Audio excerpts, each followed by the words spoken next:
Hello everyone, this is Shadrach ASMR, and on this edition of Film Thought, I'm going to talk about one of my favorite films of all time.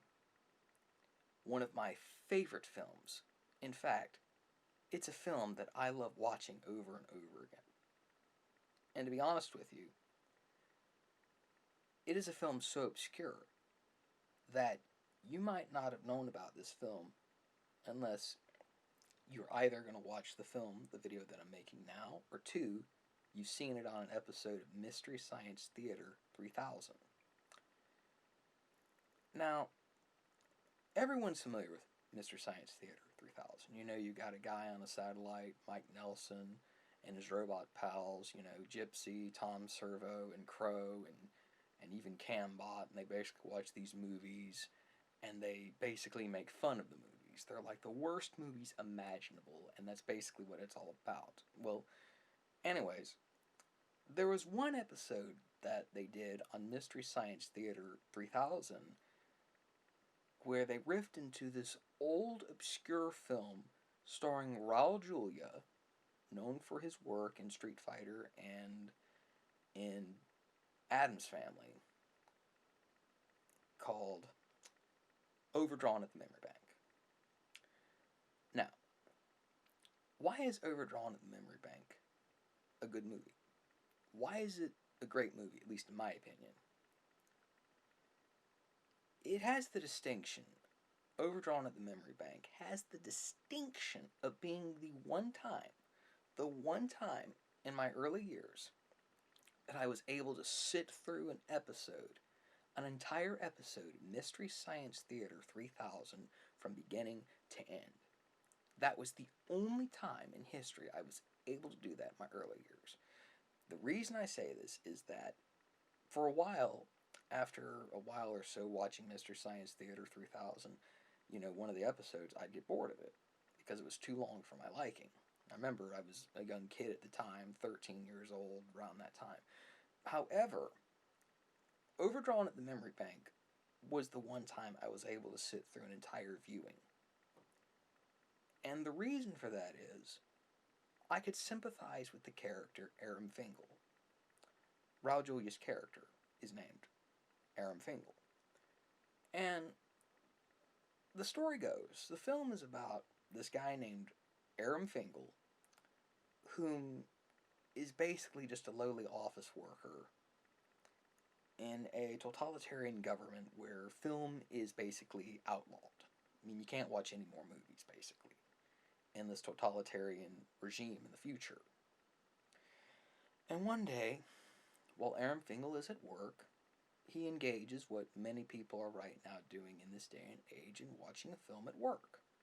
However, because cinema has been long since outlawed at the time the movie takes place in, this film rather, and the movie, by the way, that Aram Fingal was trying to watch was Casablanca, in case anyone's curious. But anyways, Aram Fingal has discovered that he, was caught watching these illegal movies, so they basically send him to compulsory rehab. Compulsory rehab, sorry. And he is basically made to doppel inside one of these baboons or something. Basically, you get to live an existence as an animal or something. But unfortunately, because of a mishap, his body is missing. So they have to put Aram Fingal's mind inside of a computer while they try to find his body. And in the meantime, while he's in the computer, in the simulation, basically Aram Fingal decides to create his Casablanca fantasies. And from there, he does a lot more crazy stuff, and I don't want to get in, any more detail. But it's a very good film because I could sympathize with the character of Aram Fingal so much. To this day, I still sympathize with that character. The thing that I liked about the film was that Aram Fingal had, he turned his boring life around into something exciting. He was able to live out one of his favorite movies, or rather a movie he liked. And that's kind of interesting. I mean, all of us have that fantasy that we want to live in our favorite film for whatever reason or another, because the storyline the characters have. I mean, for example, there's one ASM artist I know on here named Fred's Voice, who is a big Star Wars fan, and knowing him, he'd probably feel right at home in a Star Wars film or something.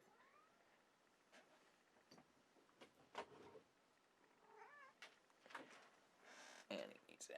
But anyways, the thing that I'm trying to get at is, that's the whole movie. Aram Fingal becomes, so bored with his office life, his day-to-day life, that he watches Casablanca, and eventually he loses his body and has to relive his Casablanca fantasies. And apparently, what happens is, he's basically living out his entire fantasies. Pretty good film. I don't care what anyone says. Very good film. Although it was very basic, and although many of us who have probably heard of this film have probably seen it riffed on, back in the 90s, back in on Mr. Science Theater 3000, this was actually a very good film in many ways. Say what you will about it, but for such a basic, simple budget,